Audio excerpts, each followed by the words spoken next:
Olá, sou Rebeca, fonoaudióloga audiologista aqui no Instituto Brasiliense de Otorrino.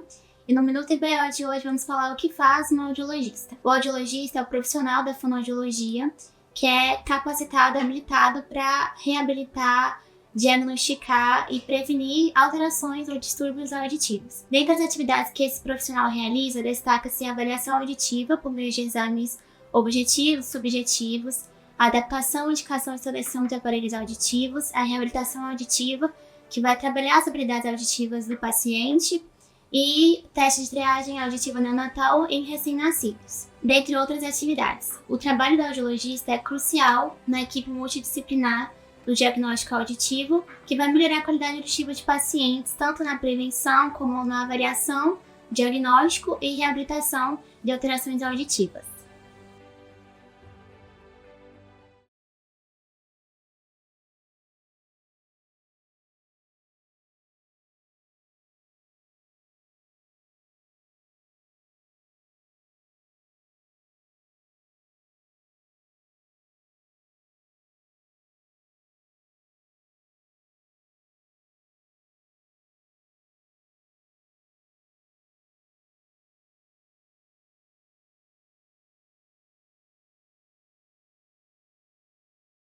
Labirintite e tontura são a mesma coisa? Mito. Labirintite é um processo infeccioso grave da orelha interna, que pode estar associado a uma infecção gravíssima, como a encefalite, a meningite, quadros mais graves de otomastoidite aguda, enquanto que tontura é todo aquele quadro de disfunção do labirinto. Então, mito. Labirintite e tontura não são a mesma coisa.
Doutor, quais são as cirurgias que a gente pode fazer para desobstruir o nariz?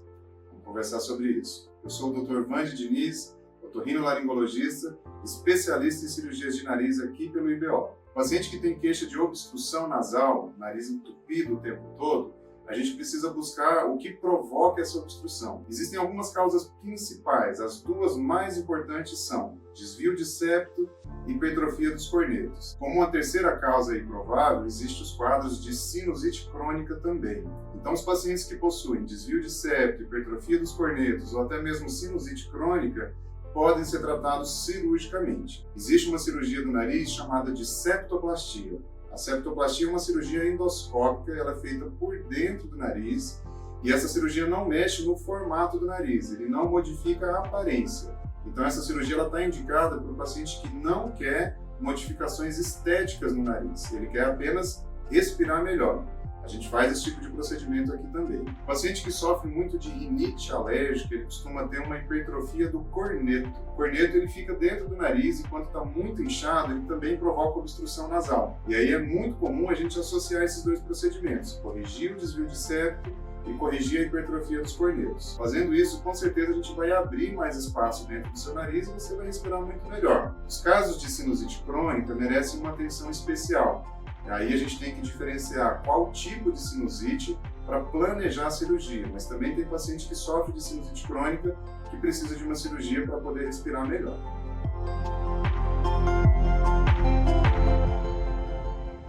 Olá, meu nome é doutora Daniele Cândia, eu sou otorrinolaringologista aqui do Instituto Brasiliense de Otorrino. Hoje eu vou falar um pouquinho sobre as alergias, as alergias especificamente as rinites alérgicas. Nós sabemos, que tem os alérgenos como ácaro, poeira, pólen, epitélios de animais e temos muitos pacientes que precisam tomar antialérgicos todos os dias, de forma frequente, que as crises são muito recorrentes e que aí o único tratamento seria o medicamentoso. Mas não, existe a imunoterapia. Com a imunoterapia, nós conseguimos fazer o manejo dessa alergia e muitas vezes, é possível remover completamente o uso constante de antialérgicos e também daqueles sprays nasais de corticoide que fazem o controle dos sintomas. Então, caso você tenha rinite alérgica ou conheça alguém que tenha, saiba que existe esse tratamento. Claro que é individualizado, mas ele é muito, muito eficiente. Bom, se ficou alguma dúvida, pode deixar aqui nos comentários que eu terei o maior prazer em responder você. Agora no nosso bloco Mito ou Verdade. Dormir de cabelo molhado provoca surdez? Mito. Dormir de cabelo molhado não provoca surdez. O que provoca surdez são as infecções virais. A criança acordar com uma infecção viral, por exemplo, como sarampo, ou outras causas de infecções virais, como até o Covid-19, podem sim gerar surdez. O vírus ele pode inflamar a cóclea, inflamar o nervo auditivo e gerar surdez. Daí a importância de se procurar o médico, otorrinolaringologista, para que o exame seja feito da forma adequada e o tratamento o mais precoce possível.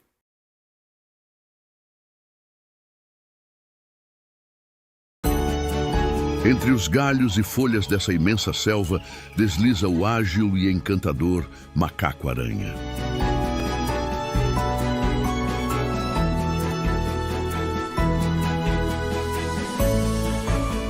Com seu corpo esguio e elegante, coberto por uma pelagem marrom e preta com reflexos dourados, ele se movimenta com uma destreza impressionante.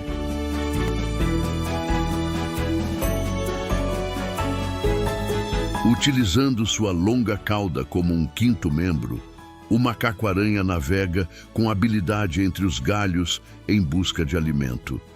Sua dieta é predominantemente frugívora, composta por frutas maduras e suculentas, mas ele também consome folhas, insetos e pequenos vertebrados quando necessário.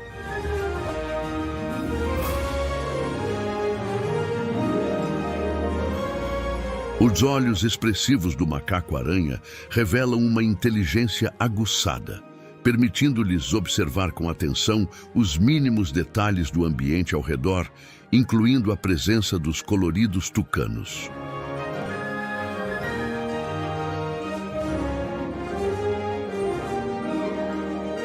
Com suas cores vibrantes e características únicas, os tucanos são verdadeiros ícones das florestas tropicais da América do Sul.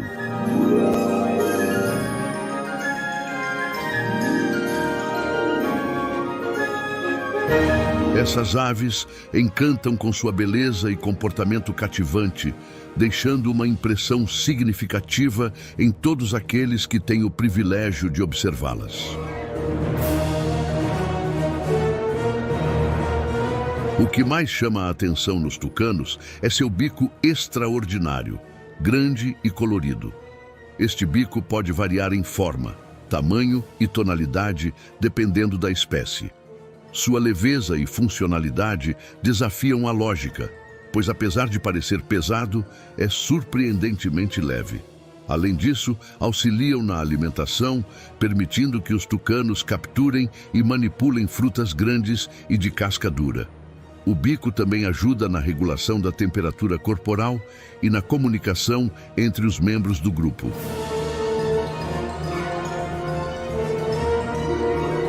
As penas desses fascinantes pássaros reluzem sob o sol, criando um espetáculo de cores que parece ter saído de um sonho.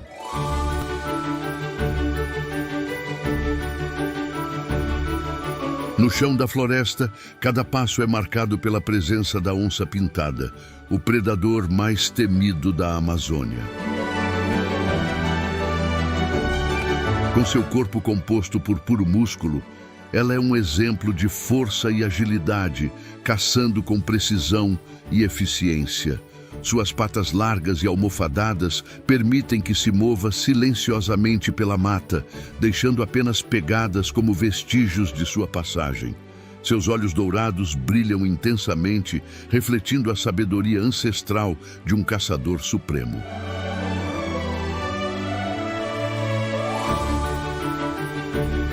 Quando a fome aperta, a onça-pintada sai de sua toca pronta para a caça. Com passos calculados e silenciosos, ela se aproxima de sua presa, confiante em sua destreza e astúcia.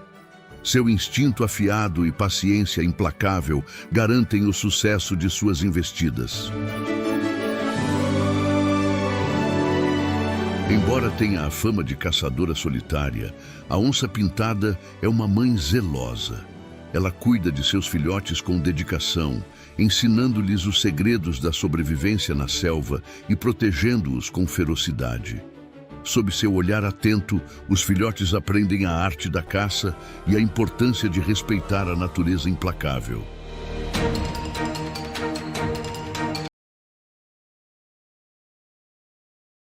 Olá pessoal, vamos para mais um Minuto IBO. Eu sou Larissa Clarete, sou médica otorrinolaringologista aqui do Instituto Brasiliense de Otorrino e hoje eu quero conversar com você sobre as doenças de inverno. Estamos chegando na época pior do ano para as amidalites, para as otites, para as infecções nasais. Então, se você começou com quadro de coriza, de dor de garganta, de tosse, a nossa orientação é que você não deixe isso evoluir. O Instituto Brasiliense de Otorrino está aberto todos os dias para receber você, tanto criança, quanto adulto, quanto idoso. Vocês são muito bem-vindos aqui. Venha nos visitar. Olá, meu nome é Luísa, eu sou otorrinolaringologista aqui do IBO e eu vou conversar com vocês um pouquinho sobre aparelho auditivo. Alguns pacientes já na idade mais avançada me procuram e falam assim: Luísa, meu caso tem solução? Eu não estou velho demais para usar aparelho auditivo? E na verdade não. Usar aparelho não tem idade. Óbvio que quanto mais precocemente a gente reabilita a perda, melhores vão ser os resultados. Mas não existe uma idade para usar. O importante é que a reabilitação auditiva seja feita, porque, inclusive, é uma das causas preveníveis de demência. Então, não existe idade, você não está velho demais para usar aparelho auditivo.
Olá pessoal, meu nome é Matheus Fará, sou otorrinolaringologista e vim tirar uma dúvida de vocês. Existe algum tipo de procedimento, cirurgia, para tratar rinite? Rinite não é uma doença imunoalérgica, crônica, genética, sem cura? Sim. Contudo, existem alguns procedimentos, inclusive procedimentos cirúrgicos, que podem aliviar a obstrução nasal que é causada pela rinite. Diminuir o incômodo das crises, diminuir a produção de secreção durante as crises e, inclusive, diminuir a frequência das crises. A principal cirurgia que a gente faz para esse tipo de problema é a turbinectomia, uma cirurgia onde a gente remove a famosa carne esponjosa do nariz, que fica dentro das fossas nasais, e quando o paciente tem rinite ou algum processo inflamatório crônico do nariz, ela fica muito grande, muito gordinha, atrapalhando a passagem do ar e a drenagem das secreções. Então, quando a gente faz essa turbinectomia, que é essa cirurgia de remoção, redução das conchas nasais, o seu fluxo de ar fica muito melhor, você respira com mais facilidade, a crise fica mais leve e às vezes até diminui porque você não retém tantos alérgenos, tantas proteínas de alergia lá dentro do seu nariz. As secreções drenam de forma mais fácil e você realmente tem um quadro clínico muito mais brando. Então, se você tem aquela rinite que já tentou de tudo, medicação, imunoterapia, vacina, e realmente não está conseguindo um benefício, quem sabe, procurando um otorrinolaringologista de confiança, você não consegue ajudar ou resolver este problema, tá bom? Um grande abraço, fiquem com Deus.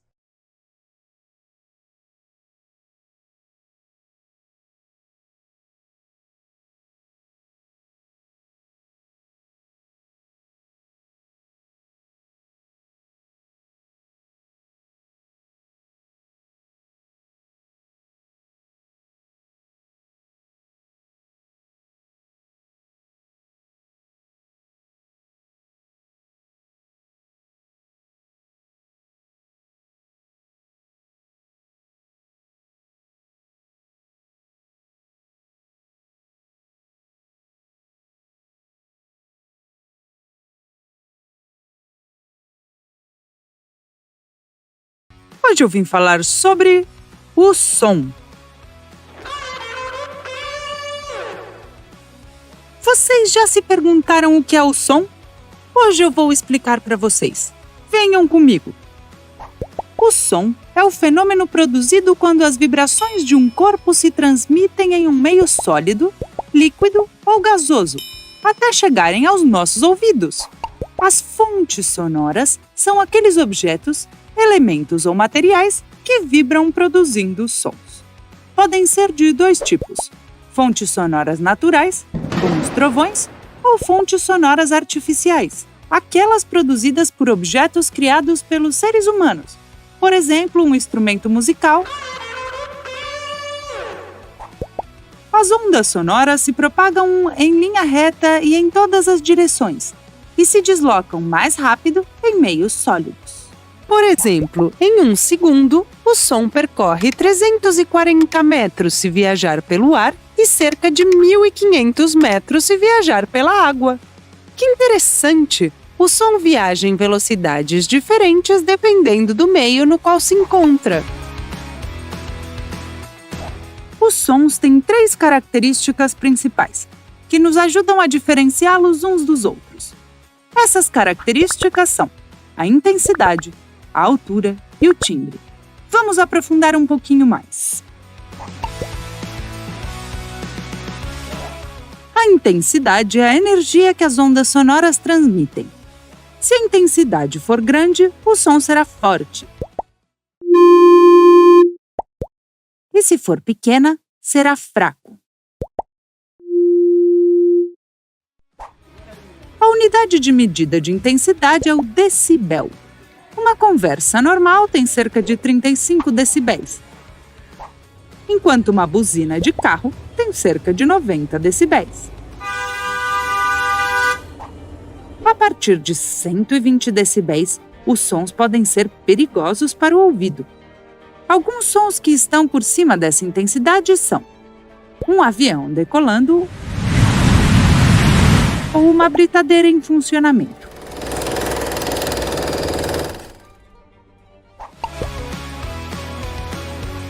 A segunda característica do som sobre a qual falaremos é a altura.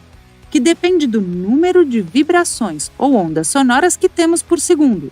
Se este número de vibrações, também chamado de frequência, for alto, o som será agudo. Se for baixo, o som será grave. Nosso ouvido é capaz de ouvir apenas sons entre 20 Hz e 20.000 Hz. Quando a frequência dos sons está abaixo de 20 Hz, eles são graves demais para serem ouvidos e são chamados de infrassons. Por outro lado, se a frequência ultrapassar os 20.000 Hz, temos os ultrassons, que só são capazes de ser ouvidos por algumas espécies de animais, como os cães e os morcegos. Não é incrível? A terceira característica do som é o timbre. Ele depende da forma que a onda tiver e nos permite distinguir sons, mesmo que estes tenham a mesma intensidade e a mesma altura. O timbre, por exemplo, nos ajuda a diferenciar o som de um instrumento de corda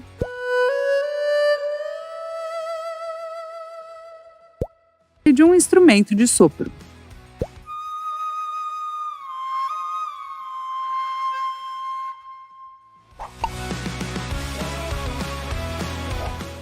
Vocês já ouviram falar do eco? O eco é um fenômeno acústico que ocorre quando uma onda sonora atinge um obstáculo e é refletida de volta para nós, fazendo com que escutemos o som repetido logo depois. Vamos tentar dentro desta caverna? Eco! Bom dia, flor do dia! O eco é super divertido. Isso é tudo por hoje, amigos e amigas. Vou continuar ensaiando. A gente se vê! Olá, eu sou a doutora Daniele Cândia, eu sou nutróloga aqui do Instituto Brasileiro de Otorrinolaringologia. Uma dúvida muito frequente é qual é a diferença entre o atendimento nutrológico e também de nutrição pelo nutricionista. Bom, o nutricionista ele é habilitado a realizar dietas, então ele vai avaliar dentro do metabolismo individual de cada indivíduo quais são os alimentos, em qual quantidade, então ele está apto a fazer as dietas individualizadas. O nutrólogo, em contrapartida, ele faz a orientação dietética com suplementação nutricional quando necessário e uso de medicamentos, Como um médico, ele está habilitado a tratar também de doenças, de um modo geral. Então, são essas principais diferenças entre o nutricionista e o nutrólogo.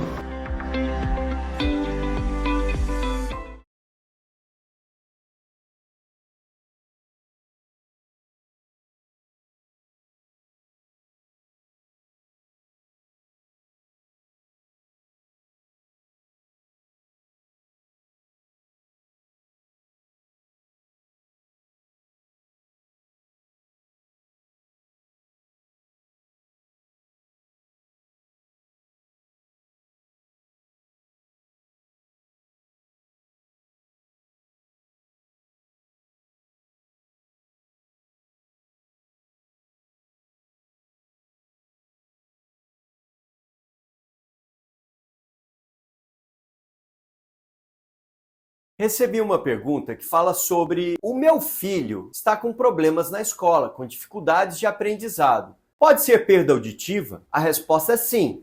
A principal causa de diminuição do rendimento escolar é a perda auditiva. É a causa mais comum. E é por isso que a primeira coisa que devemos fazer é procurar um médico otorrinolaringologista, realizar um exame de audição simples e rápido para, em caso de descoberto uma perda auditiva, iniciar o tratamento o quanto antes. Então fica a dica, se seu filho tem alguma dificuldade na escola, devemos procurar o médico otorrinolaringologista, fazer o exame simples e rápido como a audiometria e nos certificar de que realmente a audição dele é normal.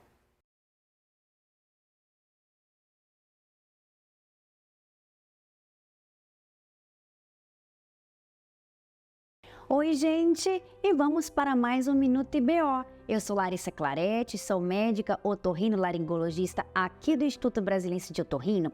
Estou passando aqui hoje para dar uma dica para você.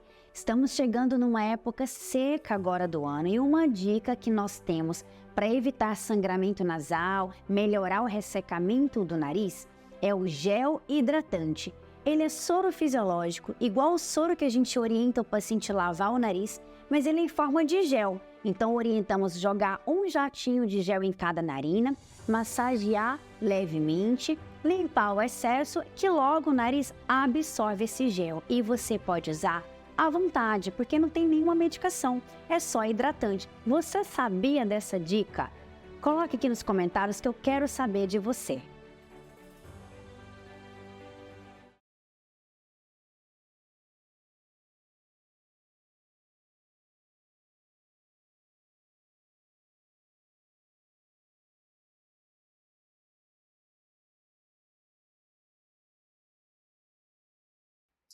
Afinal de contas, desvio de septo volta ou não volta depois da cirurgia?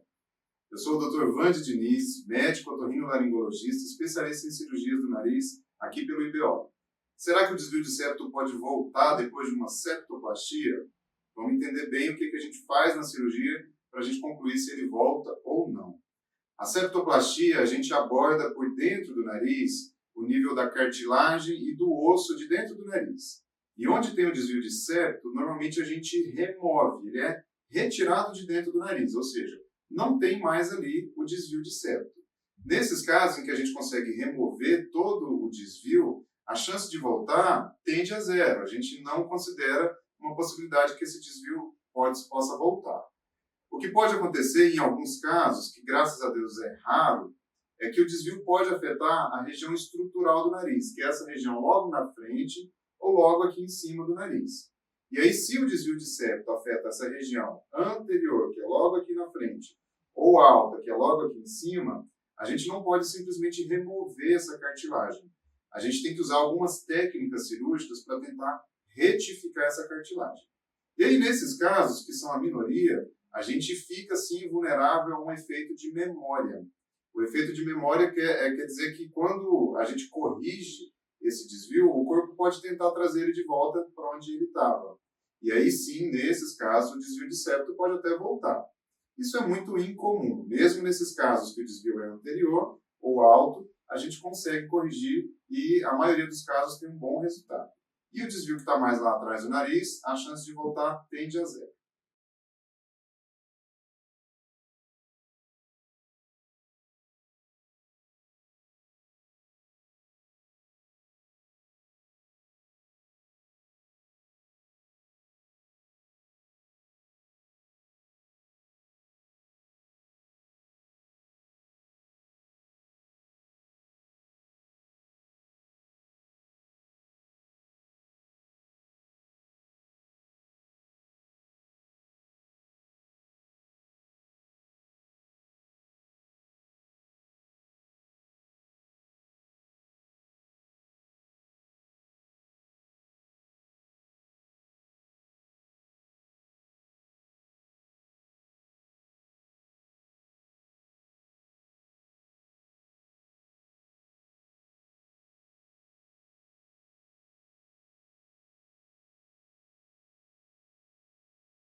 Olá, eu sou a doutora Daniele Cândia, eu sou médica nutrologista aqui do Instituto Brasileiro de Otorrino. Os pacientes têm muitas dúvidas em relação a quais exames são solicitados, durante uma consulta com a nutrologia. De modo geral, o paciente ele vem sem exame prévio, mas ele pode trazer o seu histórico de saúde, tanto exames de imagem quanto exames de sangue nos últimos 6 meses. E a depender da queixa e também da avaliação durante a consulta, nós provavelmente vamos pedir novos exames que vão avaliar o seu metabolismo, a sua saúde de modo geral, as deficiências nutricionais. Podemos ainda pedir exames da parte de digestão, como o coprológico funcional, que é um exame de fezes, mas um pouquinho mais aprofundado, onde nós vamos avaliar parasitas, a digestão de um modo geral e a qualidade dessa digestão. E também, como o nutrólogo ele avalia de um modo geral, nós podemos pedir também outros exames, ultrassom de abdômen total, raio-x e assim por diante. Então, a depender de cada paciente, os exames eles são direcionados para uma área ou outra. Mas, de um modo geral, nós vamos pedir direcionados os exames a depender da queixa de cada indivíduo. Ficou alguma dúvida? Gostaria de passar por uma consulta nutrológica? Eu fico à disposição para responder qualquer questão que você tenha.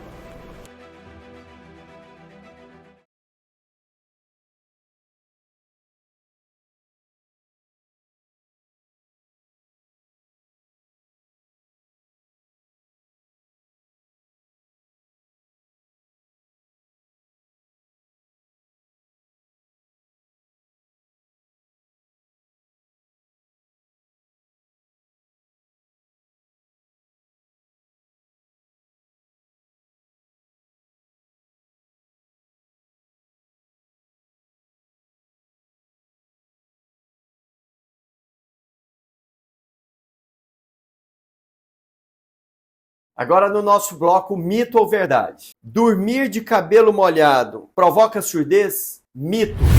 Dormir de cabelo molhado não provoca surdez. O que provoca surdez são as infecções virais. A criança acordar com uma infecção viral, por exemplo, como sarampo, ou outras causas de infecções virais, como até o Covid-19, podem sim gerar surdez. O vírus ele pode inflamar a cóclea, inflamar o nervo auditivo e gerar surdez. Daí a importância de se procurar o médico, otorrinolaringologista, para que o exame seja feito da forma adequada e o tratamento o mais precoce possível.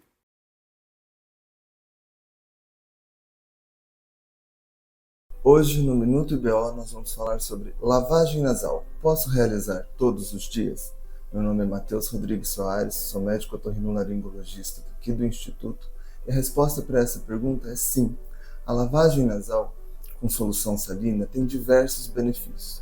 Prevenção de doenças nasais, das rinossinusites, rinites, distúrbios de olfato pós-infecciosos e prevenção dos sangramentos nasais. É um procedimento simples, bem tolerado, inclusive por crianças, e seguro se feito da maneira correta. Lavagem nasal depende do dispositivo correto, que varia para cada faixa etária. Para aprender a fazer lavagem nasal de maneira correta e segura, procure atendimento com seu otorrinolaringologista. Os sons são vibrações de ar que produzem ondas. Elas entram no pavilhão auditivo e depois passam pelo canal auditivo.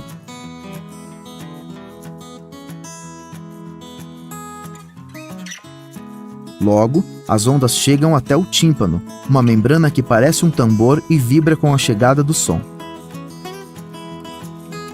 Os 3 ossinhos, martelo, bigorna e estribo, estão conectados ao tímpano. Com a vibração do tímpano, os ossinhos se movem e enviam ondas para a cóclea. A cóclea transforma estas ondas em sinais elétricos e as envia para o cérebro através do nervo auditivo. No cérebro, estes sinais são percebidos como sons que podem ser reconhecidos e compreendidos. Por exemplo, reconhecemos o som da ambulância e interpretamos este som como uma situação alarmante. Criança com perda auditiva pode ser confundida com autista? Sim, pode. Meu nome é Carolina Gambetta, sou médica otorrinolaringologista. Vou conversar sobre isso com vocês hoje. A criança com perda auditiva pode apresentar características semelhantes ao autista. A dificuldade de audição pode fazer com que essa criança tenha também dificuldades de socialização, não responda bem ao chamado, tenha uma linguagem não verbal pobre. Isso pode sim confundir o diagnóstico. Mas mais importante do que isso é lembrar, na população de pacientes com deficiência auditiva, o autismo tem uma prevalência de 9%, enquanto na população geral essa prevalência é de 2,8%. Isso é importante porque muitas vezes o não conhecimento dessa informação pode levar a um subdiagnóstico da associação. Por exemplo, um paciente que tenha autismo e deficiência auditiva e faz inicialmente o diagnóstico do autismo, os pais ou até os profissionais podem relaxar em relação à investigação audiológica desse paciente. E com isso a gente perder um tempo importante de estimulação, porque na realidade o paciente não estava escutando. Da mesma forma, o paciente que tem autismo e perda auditiva, quando faz o diagnóstico da perda auditiva, pode dificultar o diagnóstico do autismo, porque essas características são muitas vezes designadas a perda auditiva. Então é muito importante, mais uma vez, a avaliação audiológica de todos os pacientes com atraso na fala.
Olá, sou Rebeca, fonoaudióloga audiologista aqui no Instituto Brasileiro de Otorrino.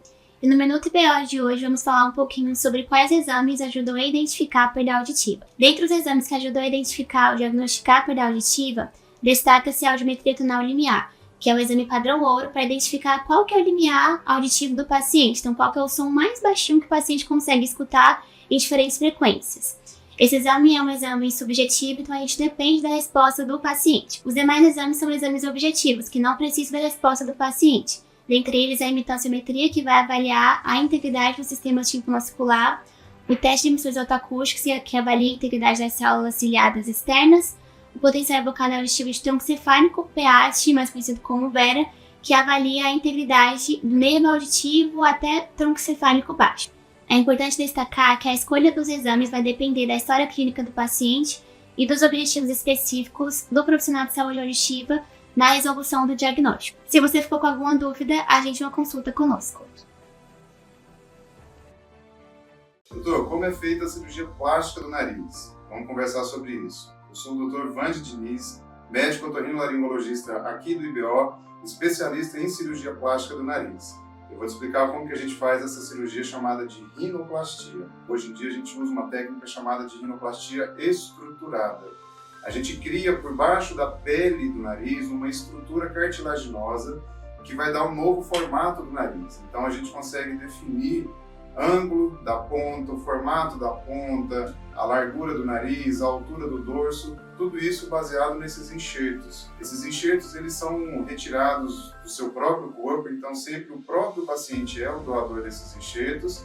E a gente tem duas fontes importantes de retirar esses enxertos. Ele pode ser retirado aqui do próprio nariz, do septo nasal, ali tem uma cartilagem que a gente pode fazer uma estrutura e criar esses enxertos. E se não for suficiente, a gente pode retirar da costela também. Então, com esses enxertos, a gente cria essa estrutura por baixo da pele do nariz, e depois a gente retorna esse revestimento do nariz, que é a pele.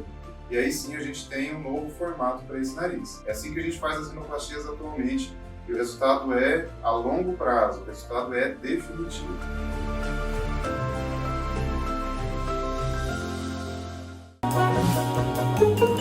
Cavernas e grutas escondem uma diversidade surpreendente de vida, abrigando morcegos, insetos e lagartos que prosperam nesses ambientes escuros e úmidos.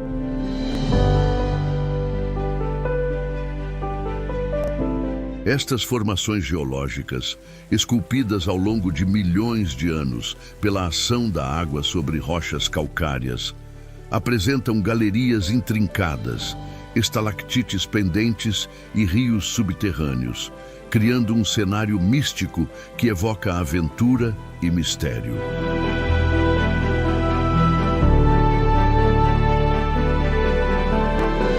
Dentro dessas cavernas, os morcegos são os habitantes mais proeminentes.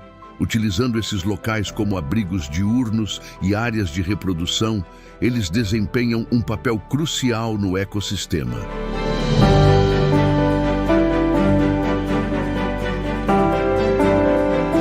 À noite, os morcegos emergem em busca de alimento, ajudando a controlar as populações de insetos e dispersando sementes. Equipados com habilidades de ecolocalização, os morcegos emitem sons de alta frequência que ecoam nas paredes das cavernas, permitindo-lhes navegar e localizar presas na escuridão total.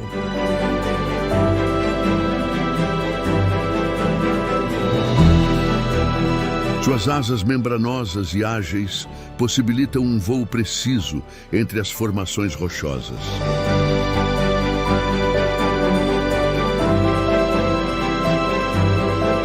A Amazônia se ergue como um santuário inigualável para as mais diversas espécies de morcegos do mundo, abrigando cerca de 1/3 de todas as espécies de morcegos do planeta.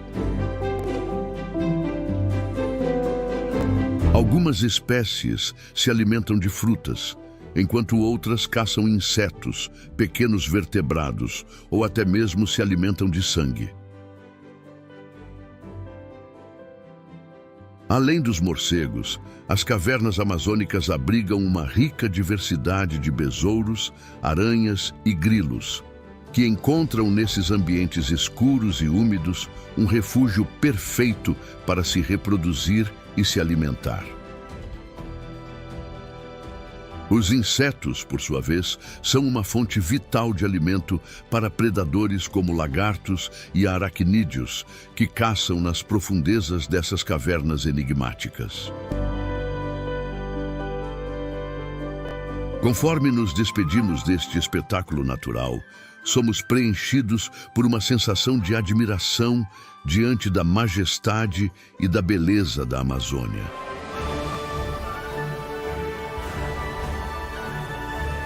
Neste paraíso verdejante, cada árvore centenária se eleva como uma guardiã imponente, uma observadora silenciosa de muitos acontecimentos ao longo dos séculos.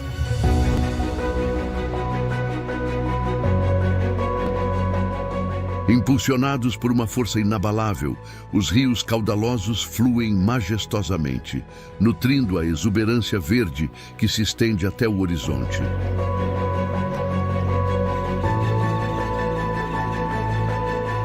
Na selva amazônica, cada criatura, desde a imponente onça-pintada até a frágil borboleta, incorporam a essência eterna desse ecossistema sagrado.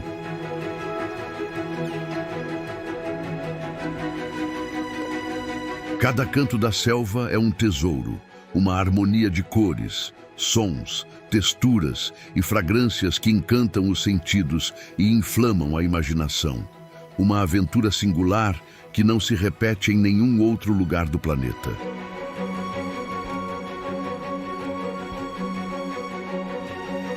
Um local onde a vida se manifesta em todo o seu esplendor.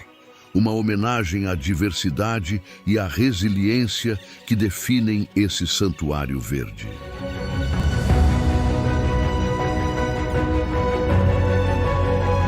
Que as cenas presenciadas aqui permaneçam vivas em nossas memórias e que essa exploração pelo coração da floresta tropical tenha deixado uma impressão duradoura em nossas almas, sempre nos lembrando da beleza sem igual e da complexidade infinita da Amazônia.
Acabei de receber uma mensagem aqui, uma pergunta de um paciente. Doutor, o ronco pode prejudicar a minha saúde? Então, o ronco nada mais é do que um som que sai da sua via aérea devido a uma obstrução que está acontecendo ali. Essa obstrução, que pode ser chamada de hipopneia ou apneia, ela acaba trazendo prejuízos para a saúde do paciente, porque ela diminui a oxigenação, o paciente tem um sono mais agitado, um sono que realmente não é reparador, tá? Acaba acordando muito, muitas vezes ele acaba tendo aquele sono leve, superficial, que não te dá aquela energia para o outro dia, né? Você acorda cansado, você acorda querendo voltar a dormir mais rápido, fica sonolento durante o dia. Então, sim, o ronco pode ser um sinal de que está acontecendo alguma coisa nessa via aérea, uma obstrução, e levando a prejuízos muito maiores do que você imagina.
Quais são as cirurgias que você pode fazer para desobstruir o seu nariz?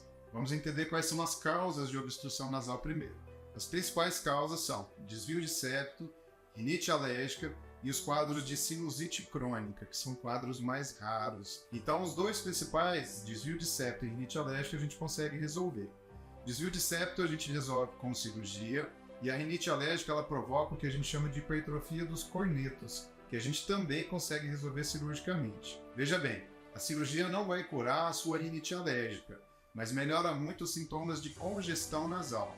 O tratamento da rinite alérgica é com medicamentos e com imunoterapia, não cirúrgico, mas a cirurgia é sim importante para que você respire melhor.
meio à grandiosa Amazônia, erguem-se árvores ancestrais que testemunharam séculos de história natural.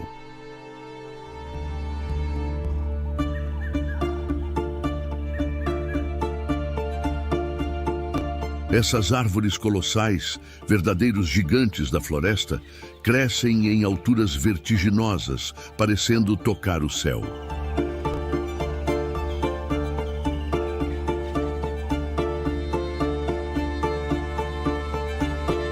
Entre elas, encontram-se espécies icônicas, como a seringueira e a castanheira, que podem viver por séculos.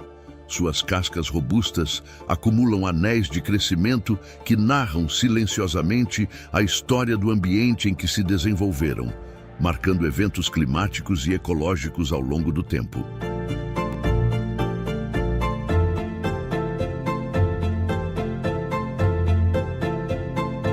Neste cenário magnífico, onde o tempo parece desacelerar e a vida segue um ritmo próprio, encontramos a fascinante preguiça.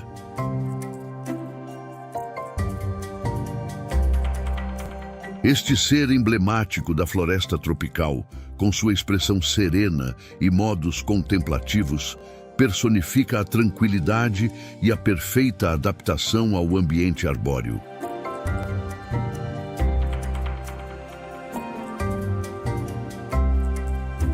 Cobertas por uma pelagem esponjosa, as preguiças são especialistas em viver nas alturas das copas das árvores. Suas garras afiadas e membros fortes são ideais para se pendurarem nos galhos, permitindo-lhes mover-se com uma graça majestosa entre a folhagem densa.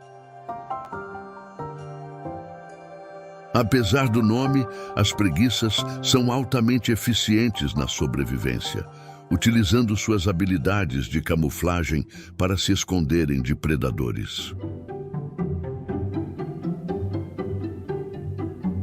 Elas passam a maior parte do tempo dormindo bem no alto, recarregando suas energias nas copas das árvores, onde o perigo é menor.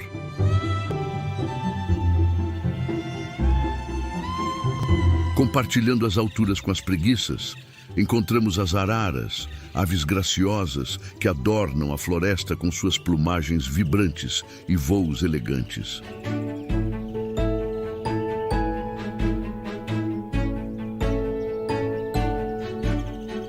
Essas aves são verdadeiros tesouros da Amazônia, não apenas por sua beleza, mas também por sua inteligência e sociabilidade.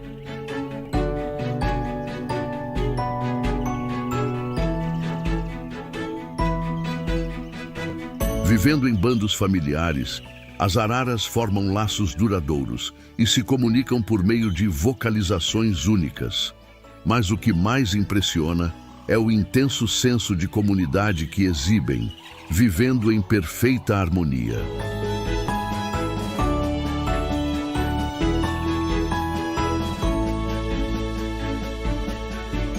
Com plumagens que variam do azul celeste ao amarelo dourado, do verde esmeralda ao vermelho rubi, cada arara é uma obra-prima da natureza, uma explosão de cores que ilumina a floresta.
Olá pessoal, aqui no Minuto IBO, hoje eu, Dr. Fayez, falarei para vocês sobre quem precisa do implante coclear.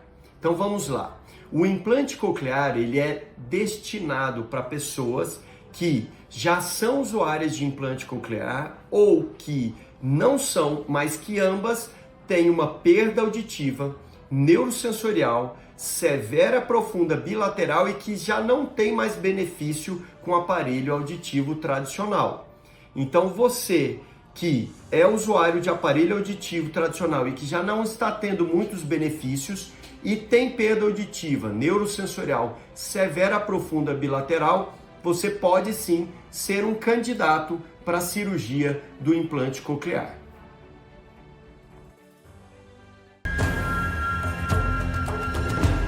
Nos meandros sinuosos dos rios que serpenteiam pela floresta amazônica, desdobra-se um universo aquático repleto de mistérios e vitalidade.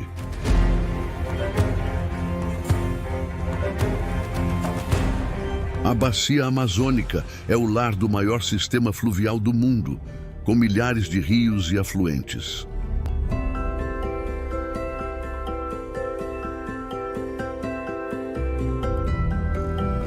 O magnífico Rio Amazonas, o maior em volume de água, é formado pela confluência de dois rios de extrema importância, o Rio Negro e o Rio Solimões.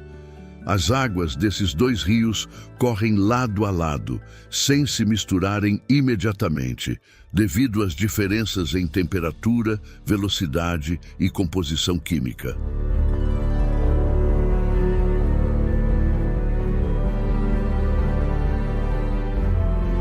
O Rio Negro, com suas águas escuras como a noite, nasce na Colômbia, enquanto o imponente Rio Solimões, de tonalidade barrenta, origina-se nos Andes peruanos. Esses rios se encontram no Brasil, criando o poderoso Rio Amazonas, que continua sua jornada até desaguar no Oceano Atlântico. Essa dança harmoniosa entre as águas dá vida a uma das paisagens mais espetaculares do mundo.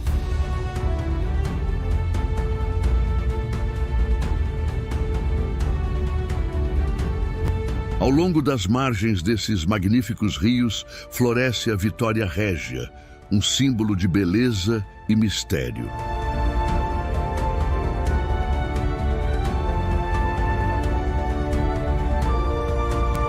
Com suas folhas enormes que flutuam delicadamente sobre as águas calmas, esta planta aquática está envolta em lendas fascinantes.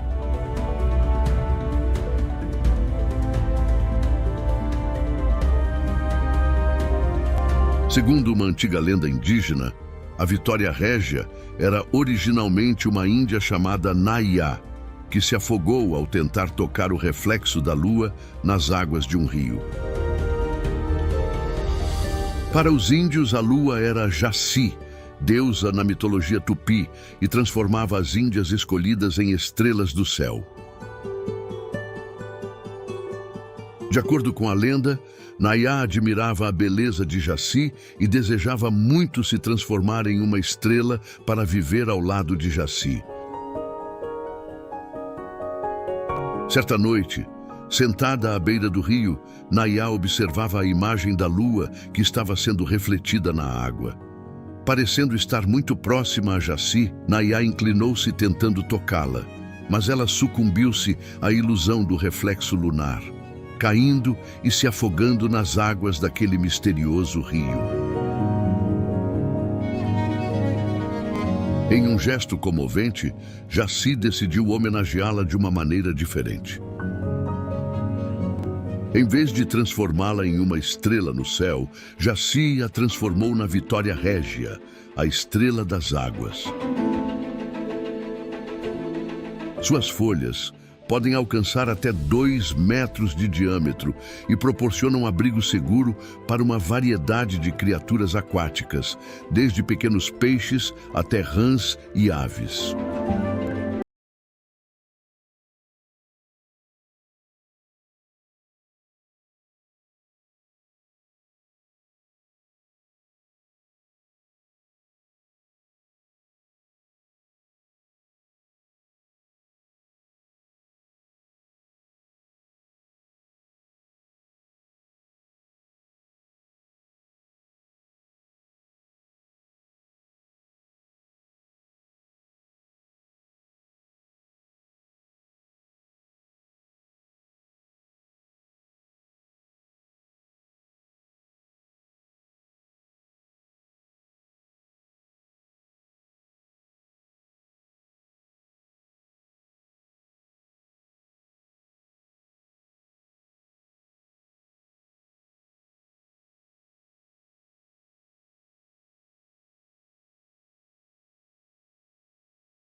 Meu nome é Luísa, eu sou médica otorrinolaringologista e vou conversar com vocês hoje sobre motivos que te fazem levar o seu filho numa consulta de avaliação da audição.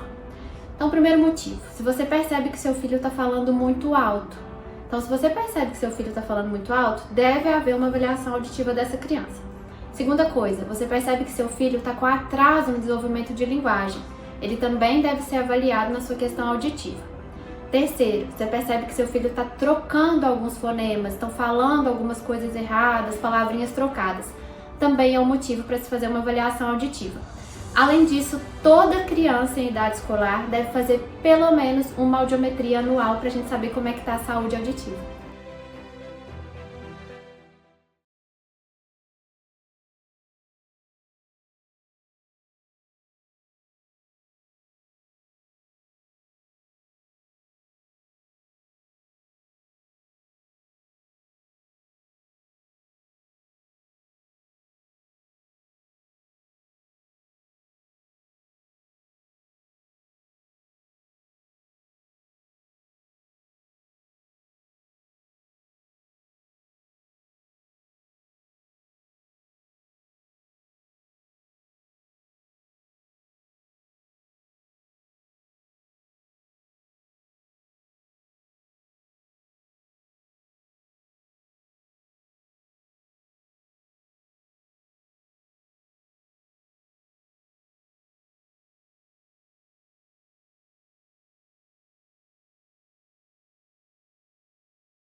Meu nome é Luísa, eu sou médica otorrinolaringologista e vou conversar com vocês um pouquinho sobre o uso dos aparelhos auditivos. No consultório de otorrino, a queixa de perda de audição ela é frequente. E aí muitos pacientes nos perguntam quando é o momento de eu iniciar o uso do aparelho auditivo. E o que eu gosto de conversar? Ao contrário do óculos, que muitas vezes a gente pede para esperar um tempinho, esperar o grau piorar, o aparelho auditivo não é assim. Quanto antes a gente descobre a perda de audição, a gente deve protetizar o paciente. Por quê? Porque isso faz com que o nervo auditivo continue sendo estimulado. E a gente sabe que um dos fatores de prevenção de demência, inclusive em pacientes idosos, é a reabilitação auditiva. Então, quanto mais precoce a gente reabilitar os pacientes, melhor, porque isso faz o nervo continuar estimulado e faz o paciente não ter demência no futuro.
Olá, sou Rebeca, fonoaudióloga audiologista aqui no Instituto Brasiliense de Otorrino.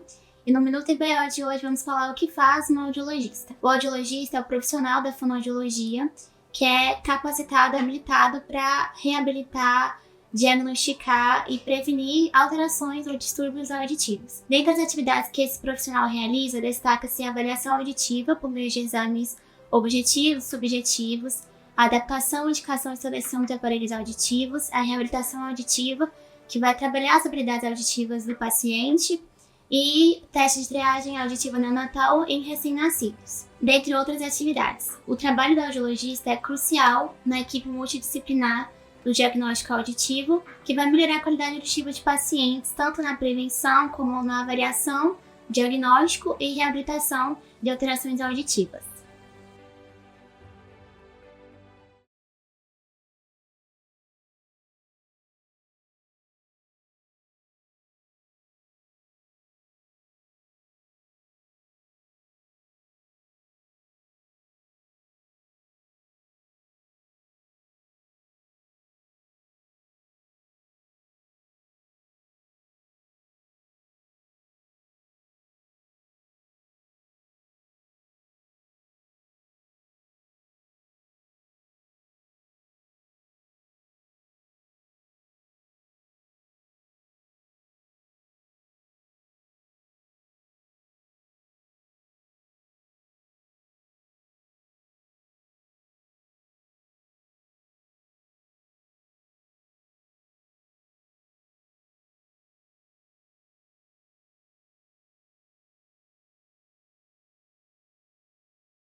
Olá, eu sou a fonoaudióloga Carolina Cardoso.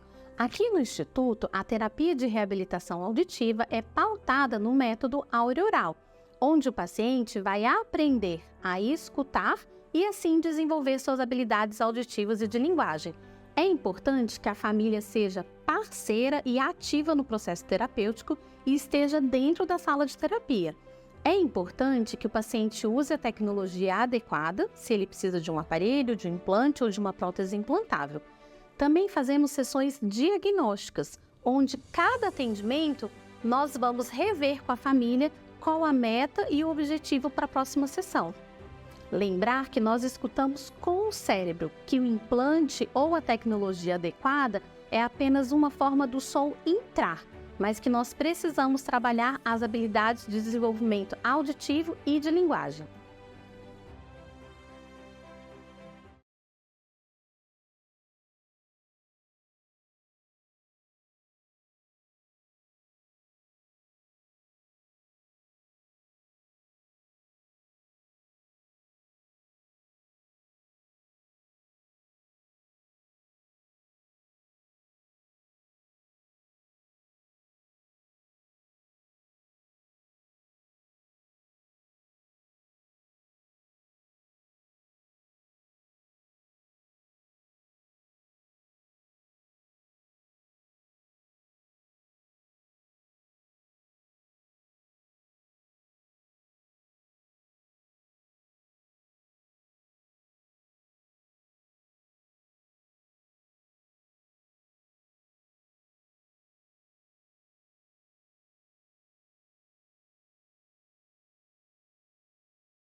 Olha que pergunta legal chegou aqui. Ó. Qual a idade ideal para a gente fazer otoplastia? Vamos entender o que é otoplastia. Otoplastia é a cirurgia plástica da orelha quando o paciente tem a orelha em abano, que é aquela orelha abertinha. Isso é um tema extremamente na moda agora, tanto que a gente fala aí sobre o bullying. Existe uma lei agora que criminalizou o bullying, então a autoplastia é uma causa comum de bullying nas crianças. E é muito comum a criança chegar já manifestando essa vontade de fazer a cirurgia. A idade mínima para se fazer essa cirurgia é em torno de 8 anos. Existem alguns motivos para isso. O primeiro deles é que a partir dos 8 anos, a gente não espera que a orelha tenha um crescimento importante. Então, o crescimento da orelha já finalizou ali com 8 anos. A gente já pode operar que ela não vai crescer mais. Segundo motivo, a criança já tem um nível de entendimento, um nível intelectual de entender o que está acontecendo, de entender que ela está passando por uma cirurgia. Esse é um motivo muito importante. E talvez o terceiro e mais importante é que essa criança já começa a notar. Então essa criança já consegue olhar no espelho, ela já tem uma noção de estética, ela já tem uma noção do que incomoda na própria aparência dela. Então, além dos amiguinhos ficarem tirando onda, fazendo chacota com a criança, a própria percepção dessa criança ali em torno de 8 anos já mostra aos pais a necessidade que a gente tem de fazer essa correção. Então, se seu filho se queixa aí de uma orelhinha aberta, os amiguinhos estão tirando onda dele, vem aqui com 8 anos que a gente pode corrigir.